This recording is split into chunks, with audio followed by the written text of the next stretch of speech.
Bueno, yo empecé a ocuparme de participación en el 96, cuando gané un doctorado en Italia y decidí de estudiar el caso de Porto Alegre. Pasé un periodo en Dinamarca y allá estudié en centros de desarrollo de países del sur y descubrí la experiencia de Porto Alegre, que por la primera vez en el 97, me parece, con un artículo de Bernard Cassen en el Le Monde Diplomatique, salió conocida en Europa. Y decidí que yo ya conocía Porto Alegre por razones privadas y que me gustaría ir allá. Yo soy urbanista, entonces lo que me interesaba más era entender cómo la ciudad informal se integra en la ciudad formal y cómo el proceso de participación puede fluidificar esa integración. Y me fui allá y me volví, sin quererlo, un experto de presupuesto participativo. O sea, yo estudié los resultados, pero la gente me pedía el mecanismo, cómo funcionaba el mecanismo. Y siendo que era la primera vez en Europa, me dediqué un poco también a estudiar una cosa que era un poco fuera de mis, digamos, horizontes, ¿no? Originariamente. Y cuando volví era una situación específica, era un momento en que en Europa se empezaba a interesarse a estas cosas. En el 2000 algunas revistas italianas me pidieron artículos sobre el caso de Porto Alegre, que interesaba desde un punto de vista de movimiento en ese momento, y que aún más en el 2001, cuando llegó el primer Fórum Social, interesaba a los movimientos. Y solo en el 2002 se empezaron a interesar a ese tema las instituciones locales. Y un poco mi papel desde este año hasta ahora ha sido lo de poner en relación un poco las instituciones con movimientos sobre este tema de participación, especialmente sobre el tema de presupuesto participativo. De ahí, teniendo yo poca energía, he decidido de organizar algunos cursos nacionales en Italia, por ejemplo, sobre presupuesto participativo, y para formar técnicos y políticos juntos, porque yo no podía ir en todos los millares de lugares que me convidaban. Y allá empecé un poco a pensar en la posibilidad de montar también redes de buenas prácticas o de malas prácticas, pero que dialogaran entre ellas directamente, a través también de una comunicación entre lenguajes parecidos, porque los políticos tienen un lenguaje, las organizaciones tienen un lenguaje, y cada uno cree más a los que tienen su mismo lenguaje. Entonces era un poco crear redes de organizaciones y redes de instituciones. Yo participé de una de las organizaciones que organizó este encuentro, de aquí de Ronald, que es Democratiser Radicalement la Démocratie, que es un primer caso de red mixta, o sea, tiene instituciones dentro, pero también tiene grupo de ciudadanos y tiene individuos interesados al tema. Y eso me apasionó bastante, o sea, y empecé a estudiar y a trabajar en otras redes mixtas. Una de ellas es el FAL, el Fórum de Autoridades Locales por la Inclusión Social, que nació como una red de instituciones, pero mudó de lugar y de fisionomía en el tiempo. Ahora el FAL tiene sus promotores principales en España, que son la provincia de Málaga y el FAMSI, el Fondo Andaluz por la Solidaridad Internacional, y trabaja mucho sobre contacto entre entidades, especialmente de Latinoamérica y algunas de África y europeas, sobre temas que incluyen desarrollo, medio ambiente, temas de economía solidaria, pero siempre a través del método de la participación, de la concertación, del refuerzo del diálogo entre ciudadanos y administraciones. Y por eso trabaja dentro del Fórum Social Mundial, un poco como su marco, digamos, de nacimiento, que pero se queda un elemento importante de su historia. Bueno, esa es un poco en general. ¿Dónde trabajo? Yo, como universitario, a mí me gusta un poco desafiarme, o sea, no trabajar solamente con el mundo académico, sino también con el mundo social y con la política, la que hace las cosas, no solo habla de esas. Entonces, no lo que hablan de participación en el discurso, sino lo que intentan experimentar. La participación solo existe si la haces, si no, no me interesa como discurso. Y en ese sentido, yo también me puse en discusión un poco, participando de algunas experiencias directamente. Algunas como ciudadano. Por ejemplo, en mi ciudad, en Florencia, yo participé como ciudadano en ese proceso. Aprendí que muchos políticos usan los procesos de participación para matar la participación. O sea, te construyen 40 procesos paralelos en el mismo tiempo Y lo que pasa es que la gente no tiene fuerza para ir en todos, tiene que elegir y no elige, y al final no va. Y el político te dice, ¿cómo? Pero yo te abrí un espacio público de decisión, tú no apareciste, bueno, me voy. Entonces, yo fui votado para decidir, entonces, nada, aquí se muere la participación, me voy y decido yo. Es una justificación a su autoritarismo, ¿no?, que es dada a través de la participación misma, matar la participación. Yo creo mucho, hay un término que me gusta mucho del historiador Paul Ginsburg, inglés, que vive en Florencia y milita como militante en Florencia mucho, que es evitar el jacobinismo participativo, ¿no? Entendido como una propuesta de participación que es tan superior a la fuerza que la gente tiene en un mundo del trabajo, donde el trabajo es invasivo porque te toma 10 horas por día. Evitar una propuesta excesiva que mata la posibilidad del ciudadano de elegir algo y de participar verdaderamente.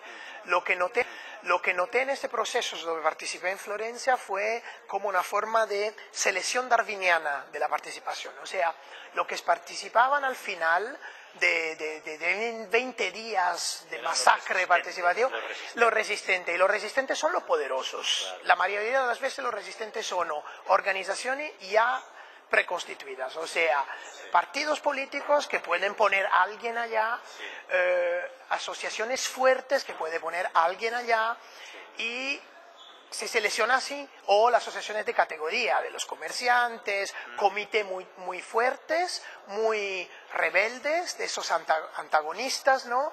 Y al final lo que se pasa es que la participación acaba siendo un grupo de hiperrebeldes y un grupo de instituciones, sindicatos o grupos de categoría, comerciantes industriales, chocando. Y no produce nada, y también al mismo tiempo elimina al ciudadano común, el ciudadano individual que no se reconoce en una estructura.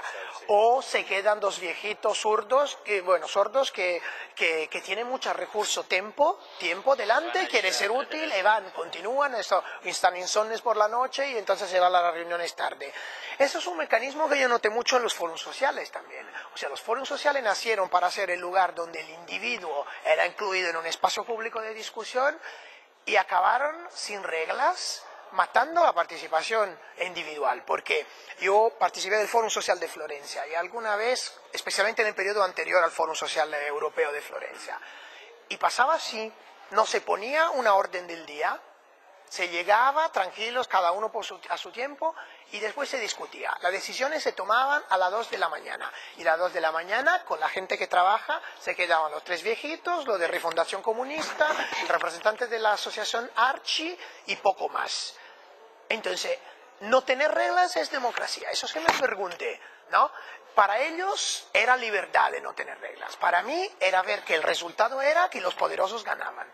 Entonces empecé a trabajar mucho sobre procesos reglados, donde claramente, posiblemente procesos autorreglados, donde las reglas son hechas y rehechas continuamente por los participantes mismos, que avalían el funcionamiento.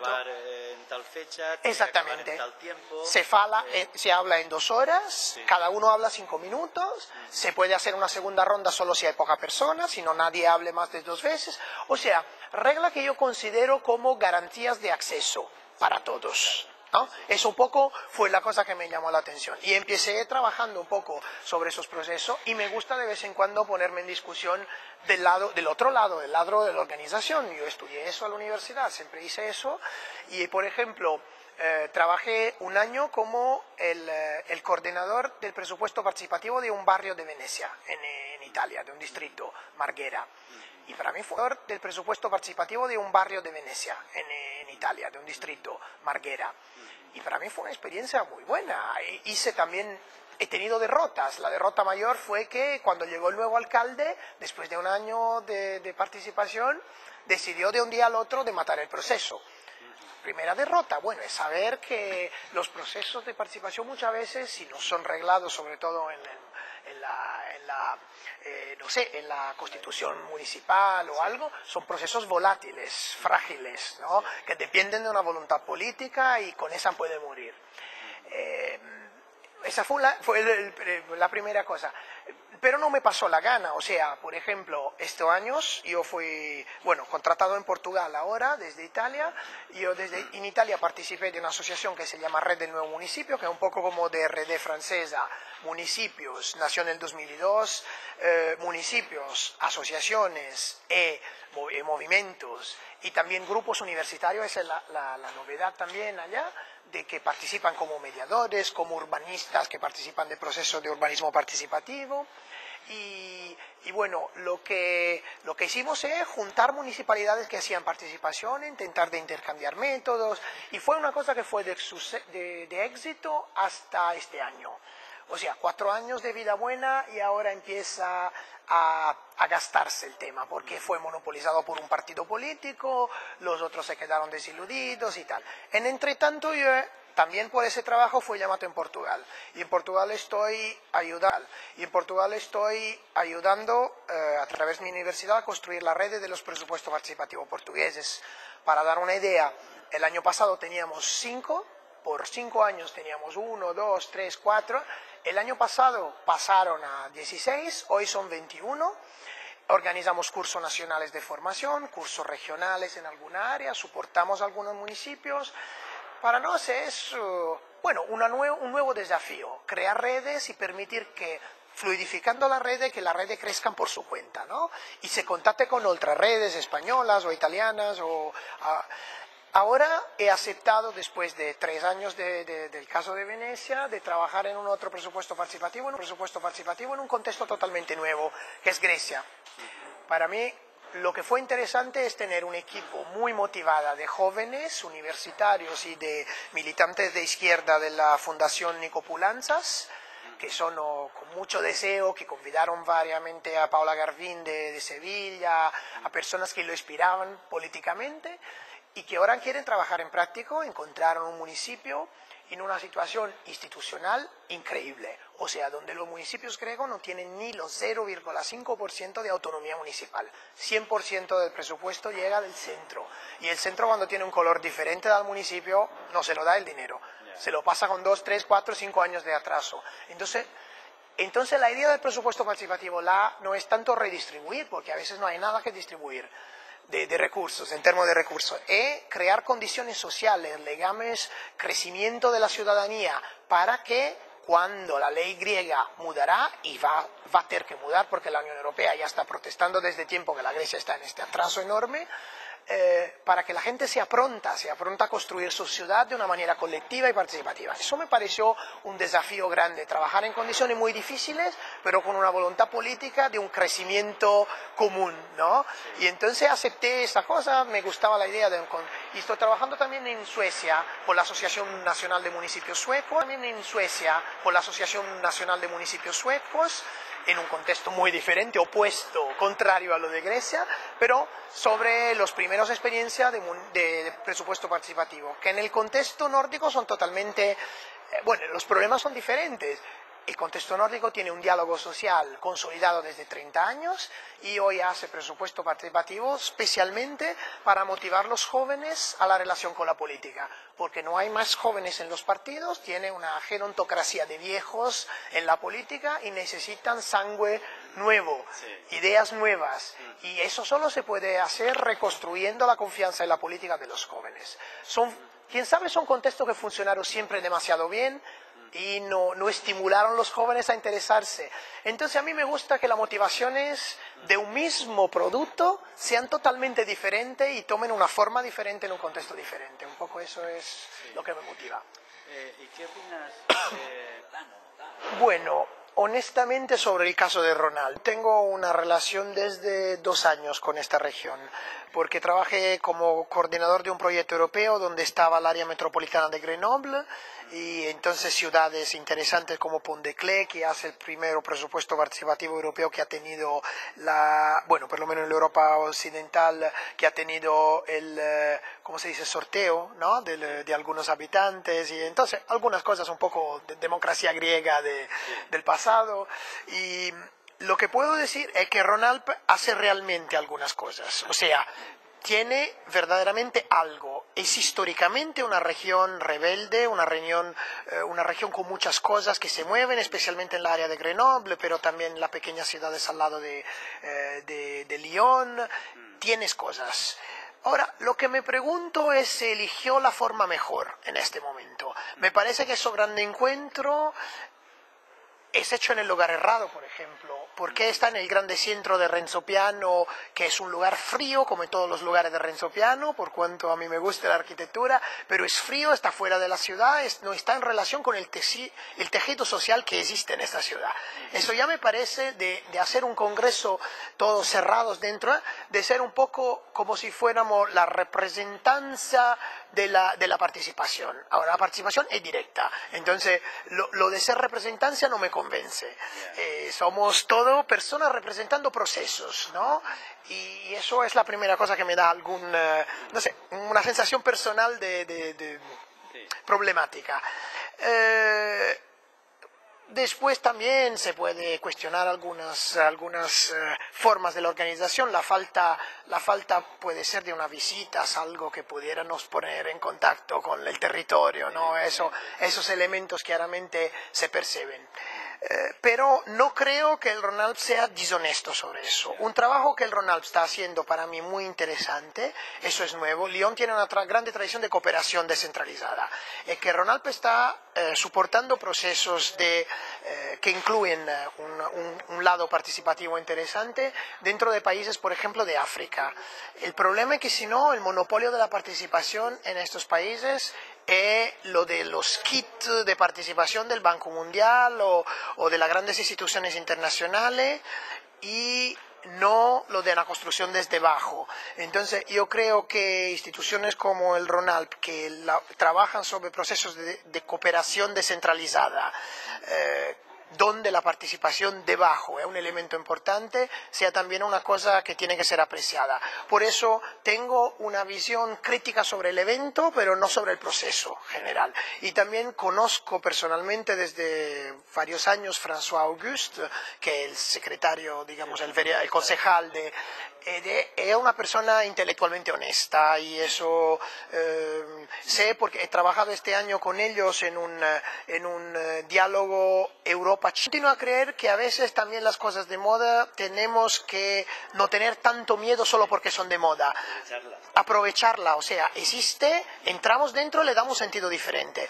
Porque, por ejemplo, yo me doy cuenta que en ese momento en Oriente, donde no hay ninguna intención de elevar la democracia a nivel alto, estratégico, digamos, de estados, hay pero la sensación muy clara que necesita un diálogo con los ciudadanos. Entonces, las pequeñas cosas a nivel local empiezan experiencias que había un artículo sobre el mayor periódico quotidiano italiano económico, el otro día, la Confindustria, que es el Sole 24 Horas, sobre la moda de la participación en China, que decía verdaderamente que muchos de esos procesos no son verdaderos, pero lo que está pasando es que la gente se educa lentamente a demandar la participación, o sea, a demandar la democracia, porque si tú la educas en el pequeño, de aquí a algunos años puede imaginar que la demanda se levante a niveles mayores.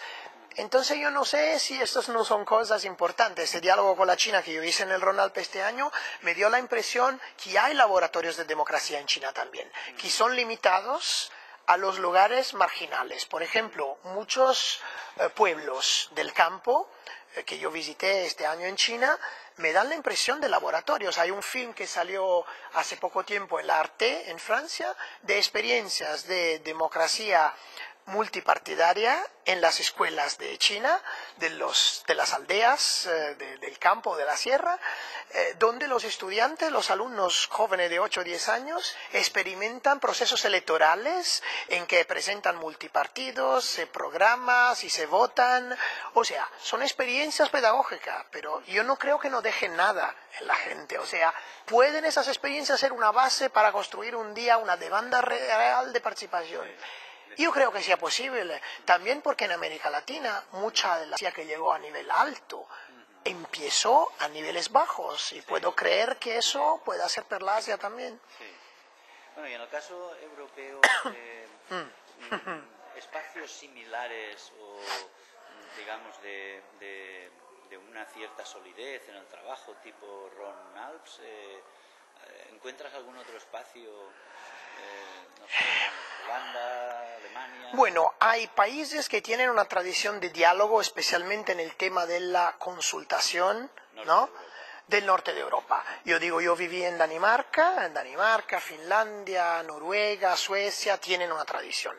La Inglaterra misma tiene una tradición, tiene desde el 68 una ley que es el Town Planning Act, donde hay una obligación por las instituciones que algunos de los actos públicos pasen por inquiry, eventos populares antes de llegar. Claramente, hecha la ley, se encuentra el engaño, la manera de... tanto que en Inglaterra tenemos desenvolvimientos urbanos que son totalmente no participados también, pero hay tradiciones locales en algunas experiencias también de Newtown en la Inglaterra de los años 80 o 90, muy interesantes. O sea, el norte tiene una tradición de diálogo mayor.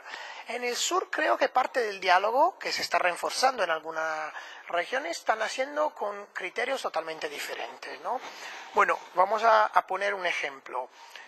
En Portugal, en Italia, que son los países donde he trabajado más, hay el problema de la corrupción, que también el sur de España, la Andalucía, la Costa Brava, tiene mucho, ¿no?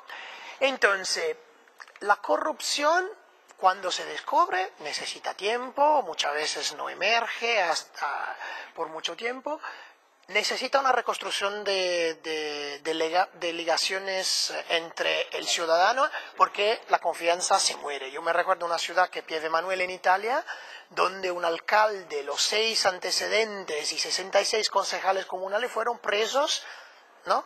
Fueron presos por causa de corrupción. Todos los partidos, desde la democracia cristiana hasta los comunistas, todos estaban dentro de ese sistema de corrupción. Es un sistema difundido, ¿no? Y la gente no iría ni a votar. O sea, o tú el programa lo construyes sobre la codecisión, o este lugar es muerto a la política, ¿no? Entonces, yo creo que en el momento que es un elemento negativo, para el futuro es un recurso. Donde hay una destrucción de la confianza, si hay un político sensible que sabe que necesita, o hay también la base que lo demanda, ¿no? Y eso sería mejor, pero ni siempre hay bases fuertes. A veces también las bases, muchas de las asociaciones de vecinos de España muestran que la base es una base de competición egoística entre lugares particulares, ¿no? De la tierra, ni siempre es un movimiento alternativo, son los sumatorios de egoísmos que trabajan uno contra el otro, ¿no? A veces. Pero yo creo que están naciendo lugares fuertes. Por ejemplo, hay lugares donde hay cambio de paradigma, por ejemplo. En Italia hay una tradición de consultación sobre el presupuesto. Consultación quiere decir que tú, político, haces un presupuesto, lo presentas al público, le pones un poco de preguntas, le gusta, no le gusta, pero son a 10 días de la aprobación, no puede modificarlo radicalmente, simplemente insere algunas cosas, le tira una cosa, le pone una otra, pero bueno, un jueguito y armoniza todo y bueno, pequeños cambios. Pero eso se está transformando, porque este sistema necesitaba de una lectura, nacieron los llamados balances sociales, o sea, libritos que las municipalidades publicaban con una lectura de las consecuencias sociales de las acciones públicas. Estas lecturas se volvieron precondiciones de construcción de una decisión en común del presupuesto del próximo año. Y entonces esa fue una base buena para el presupuesto participativo. Entonces una modificación dentro del mismo tema, de una tradición consultiva hasta una tradición decisional. O mudanza de paradigma, por ejemplo, en Alemania. Mudanza de paradigma, por ejemplo, en Alemania. En Alemania los presupuestos participativos al final de los años 90 nacieron como un tentativo de mejorar la máquina pública a través de la participación. O sea, la participación era un medio y no un fin. Y miraban no a Porto Alegre, miraban a procesos no latinoamericanos, sino de Nueva Zelanda, de lugares que siempre funcionaron bien y que donde la participación es una medida de transparencia, de public engagement, ¿no? de compromisión con la construcción de la ciudad, pero sin alterar los poderes democráticos. Y ahora está mudando porque algunas ciudades alemanas, especialmente dos de los distritos de Berlín, Marzahn y Lichtenberg, empezaron a mirar al presupuesto participativo desde sus raíces latinoamericanas. Y entonces lo nuevo presupuesto participativo en alemanes tiene una vena democrática y política mucho más fuerte de los años 90 y principios del 2000. Entonces, yo creo que hay transformaciones interesantes. Las áreas de fuerza donde la veo, yo sobre todo en las áreas metropolitanas. Acredito que las ciudades que parecen funcionar, como Barcelona, París, que son perfectas para el turista, al final descargan sus problemas fuera. Y fuera son problemas de inmigración, ciudades que no tienen participación al voto, donde... exactamente, la periferia, por ejemplo, en la periferia de Madrid también, que es una ciudad conservadora, ¿no? En la periferia de Madrid, en Getafe, están haciendo procesos. ¿Por qué? Podemos preguntar, ¿no? Todavía no se llegó nunca a mecanismos de participación metropolitanos, son muy raros. Hay algunos aquí en Ronalpe, en el área de Grenoble, por ejemplo, pero son raros que entidades metropolitanas se interesen en la participación. En Bruselas hay, pero es raro. Normalmente cada ciudad piensa por sí mismo, la participación se agota dentro de los límites municipales, ¿no? Eso es un nuevo desafío grande, pensar la ciudad metropolitana como un todo. Sí, tiene límites, barreras, lo sé, políticas, puede tener colores diferentes, pero tiene que ser pensada la discusión como un todo, porque el problema de la gente que trabaja al centro y vive a la periferia o viceversa, eso tiene que ser puesto como el problema global, ¿no? Y a mí me parece que en este momento, si tú miras a los mapas de la participación, en las pequeñas ciudades en torno a Barcelona, a París, a Roma, a Milano, encuentras algo que está aconteciendo. Yo creo que la explosión del problema metropolitano en un momento en que las ciudades son vistas como los motores del mundo y el campo es ignorado y el campo continúa a abastecer y a darnos los elementos para sobrevivir, creo que sea un problema que va a ponerse y las pequeñas ciudades están construyendo creativamente su respuesta al problema. Las ciudades que tienen dentro una parte de campo, una parte de ciudad, que necesitan ser las fronteras, las interfaces a esta nueva relación, pueden ser el recurso para el futuro, creo. Ajá.